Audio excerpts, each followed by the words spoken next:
नमस्कार, A1 news महाराष्ट्रामध्ये आपले सर्वांचे स्वागत आहे. निफाड तालुक्यातील माळी वस्ती शाळेतील 2 शिक्षकांना नयनाश्रूंनी निरोप. विंचूर तालुका निफाड माळी वस्ती येथील जिल्हा परिषद शाळेत आज 2 शिक्षिका प्रतिभा बोरसे व पल्लवी पोटे यांना आदरपूर्वक निरोप देण्यात आला. पालक व्यवस्थापन समितीच्या वतीने झालेल्या या कार्यक्रमात विद्यार्थ्यांनी, पालकांनी व ग्रामस्थांनी अश्रूंनी निरोप दिला. दोन्ही शिक्षकांची बदली अनुक्रमे नाशिक येथील लाडचे या गावी व मरोळहोळी खुद्द निफाड येथे झाली आहे. यावेळी कार्यक्रमात उपस्थित अध्यक्ष ओम राऊत, पत्रकार सुनील क्षीरसागर, प्राचार्य के.टी. खैरनार, मुख्याध्यापिका मनीषा शेख साबळे व महेश आगावसर यांनी आदी मान्यवरांचे पुष्पगुच्छ देऊन सन्मानित करण्यात आले. भावनिक वातावरणात विद्यार्थ्यांनी आमच्या शिक्षिका जाऊ नयेत अशी विनंती करत डोळ्यात अश्रू आणले. शिक्षिका बोरसे आणि पोटे यांनी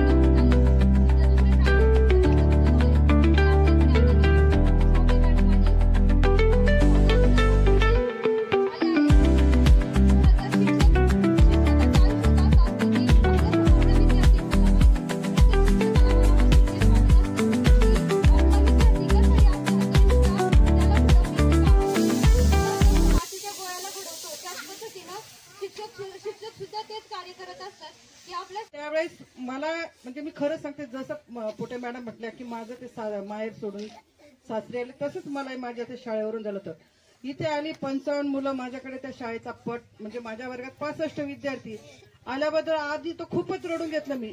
तर मी काय म्हणते, मी कस काय या शाळेमध्ये आली, एवढा छोटासा पट, एवढीशी छोटीशी शाळा. मला हडपे मॅडम जोडीला होत्या. तो एक वर्ष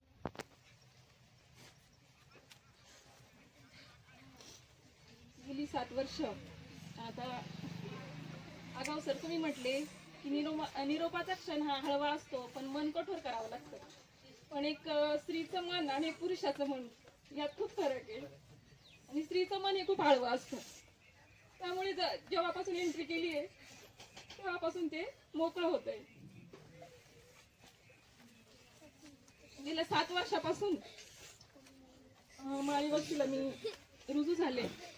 अजूनही मला पहिला दिवस आठवतोय, पहिलं भाषण आठवतंय जे आम्ही आपल्या पडवीमध्ये केलं होतं.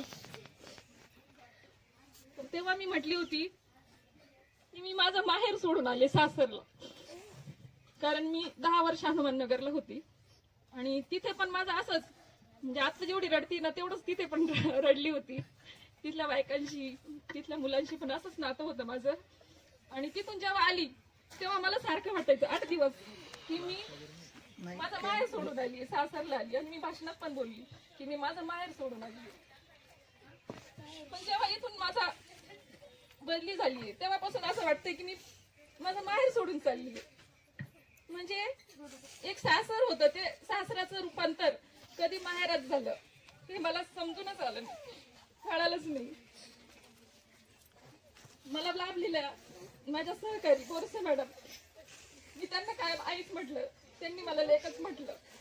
अगदी म्हणजे मी त्यांचा वाढदिवस जेव्हा केला तेव्हा त्या केकवर सुद्धा मी त्यांना आई म्हणून लिहून आणलेलं आहे.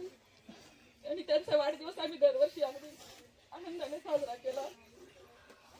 आमच्या घरातले जे काही प्रॉब्लेम्स असतील ते आम्ही एकमेकींना कायम, मी अगदी त्यांच्या गळ्यात पडून रडले किती वेळा. प्रत्येकाच्या घरात थोडंफार दुःख चालूच असतं, आनंदाचे क्षण येतात, दुःखाचे क्षण येतात. अगदी एक ना एक क्षण आम्ही एकमेकींशी शेअर केलेला आहे.